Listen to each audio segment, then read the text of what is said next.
Harry Potter, Chapter 9 The Midnight Duel.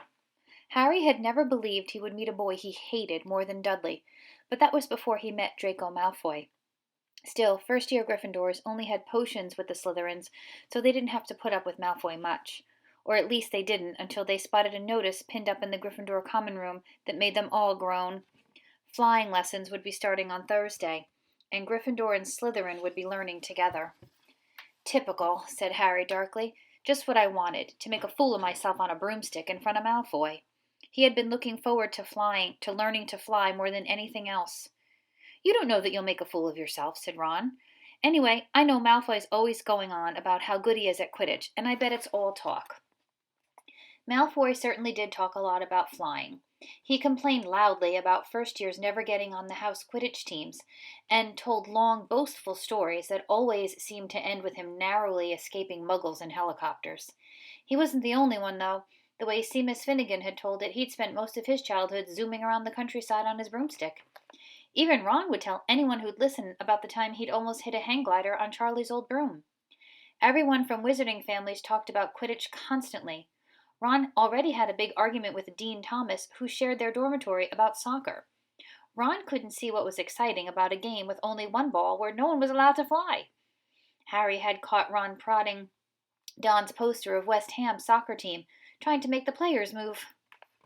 Neville had never been on a broomstick in his life, because his grandmother had never let him near one. Privately, Harry felt she'd had good reason, because Neville managed to have an extraordinary number of accidents even with both feet on the ground. Hermione Granger was almost as nervous about flying as Neville was. This was something you couldn't learn by heart out of a book. Not that she hadn't tried. At breakfast on Thursday, she bored them all with stupid flying tips she'd gotten out of a library book called Quidditch Through the Ages. Neville was hanging on to her every word, desperate for anything that might help him hang on to his broomstick later. But everybody else was very pleased when Hermione's lecture was interrupted by the arrival of the mail. Harry hadn't had a single letter since Hagrid's note, something that Malfoy had been quick to notice, of course. Malfoy's eagle owl was always bringing him packages of sweets from home, which he opened gloatingly at the Slytherin table. A barn owl brought Neville a small package from his grandmother.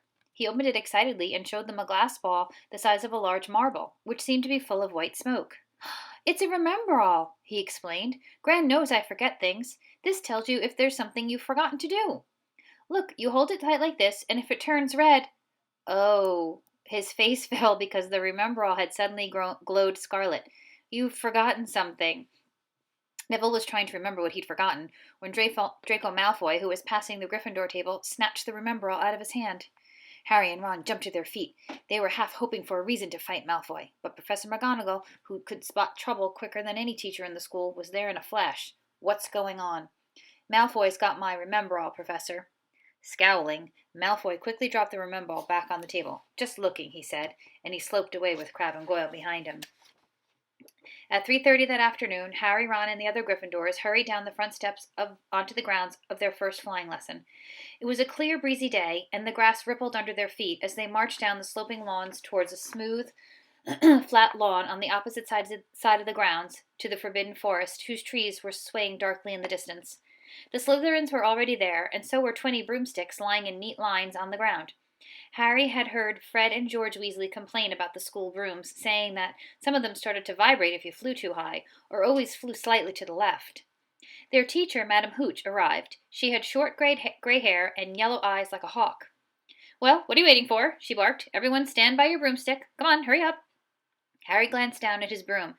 It was old and some of the twigs stuck out at odd angles. "Stick your right hand over your broom," called Madam Hooch at the front, "and say, 'Up.'" "Up!" everyone shouted. Harry's broom jumped into his hand at once, but it was one of the few that did. Hermione Granger's had simply rolled over on the ground, and Neville's hadn't moved at all. Perhaps brooms, like horses, could tell when you were afraid, thought Harry. There was a quaver in Neville's voice that said only too clearly that he wanted to keep his feet on the ground. Madam Hooch then showed them how to mount their brooms without sliding off the end, and walked up and down the rows, correcting their grips. Harry and Ron were delighted when she told Malfoy he'd been doing it wrong for years. "Now, when I blow my whistle, you kick off from the ground, hard," said Madam Hooch. "Keep your broom steady, rise a few feet, and then come straight back down by leaning forward slightly. On my whistle. 3, 2—" But Neville, nervous and jumpy and frightened of being left on the ground, pushed off hard before the whistle had touched Madam Hooch's lips. "Come back, boy!" she shouted, but Neville was rising straight up like a cork shot out of a bottle. 12 feet, 20 feet. Harry saw his scared white face look down at the ground, falling away, saw him slip sideways off the broom, and wham! A thud and a nasty crack, and Neville lay face down on the grass in a heap. His broomstick was still rising higher and higher, and started to drift lazily toward the Forbidden Forest and out of sight. Madam Hooch was bending over Neville, her face as white as his. "Broken wrist," Harry heard her mutter. "Come on, boy. It's all right. You can get up. Up you get." She turned to the rest of the class. "None of you is to move while I take this boy to the hospital wing. You leave those brooms where they are, or you'll be out of Hogwarts before you can say Quidditch. Come on, dear." Neville, his face tear-streaked, clutching his wrist, hobbled off with Madam Hooch, who had her arm around him. No sooner were they out of earshot than Malfoy burst into laughter. Did you see his face, the great lump?" The other Slytherins joined in. "Shut up, Malfoy," snapped Pavarti Patel. "Ooh, sticking up for Longbottom," said Pansy Parkinson, a hard-faced Slytherin girl. "Never thought you'd like fat little crybabies, Pavarti." "Look," said Malfoy, darting forward and snatching something out of the grass. "It's that stupid thing Longbottom's Gran sent him." The Remembrall glittered in the sun as he held it up. "Give that here, Malfoy," said Harry quietly. Everyone stopped to watch. Malfoy smiled nastily. "I think I'll leave it somewhere for Longbottom to find. How about up in a tree?" "Give it here," Harry yelled, but Malfoy had leapt onto his broomstick and taken off. He hadn't been lying. He could fly well. Hovering level with the topmost branch of an oak, he called, "Come and get it, Potter." Harry grabbed his broom. "No!" shouted Hermione Granger. "Madam Hooch told us not to move. You'll get us all in trouble." Harry ignored her. Blood was pounding in his ears. He mounted the broom and kicked hard against the ground, and up he soared. Air rushed through his hair, and his robes whipped out behind him. And in a rush of fierce joy, he realized he'd found something he could do without being taught. This was easy. This was wonderful. He pulled his broomstick up a little to take it even higher, and heard screams and gasps of girls back on the ground, and an admiring whoop from Ron. He turned his broomstick sharply to face Malfoy in midair. Malfoy looked stunned. "Give it here," Harry called, "or I'll knock you off that broom." "Oh, yeah?" said Malfoy, trying to sneer, but looking worried. Harry knew, somehow, what to do. He leaned forward and grasped the broom tightly in both hands, and it shot towards Malfoy like a javelin. Malfoy only just got out of the way in time. Harry made a sharp about-face and held the broom steady. A few people were clapping. "No Crabbe and Goyle up here to save your neck, Malfoy," Harry called. The same thought seemed to have struck Malfoy. "Catch it if you can, then," he shouted, and he threw the glass ball high into the air and streaked back towards the ground. Harry saw, as though in slow motion, the ball rise up in the air and then start to fall. He leaned forward and pointed his broom, handle down. Next second he was gathering speed in a steep dive, racing the ball. Wind whistled in his ears, mingled with the screams of people watching. He stretched out his hand. A foot from the ground he caught it, just in time to pull his broom straight, and he toppled gently onto the grass with the Remembrall clutched safely in his fist. "Harry Potter!" His heart sank faster than he'd just dived. Professor McGonagall was running towards them.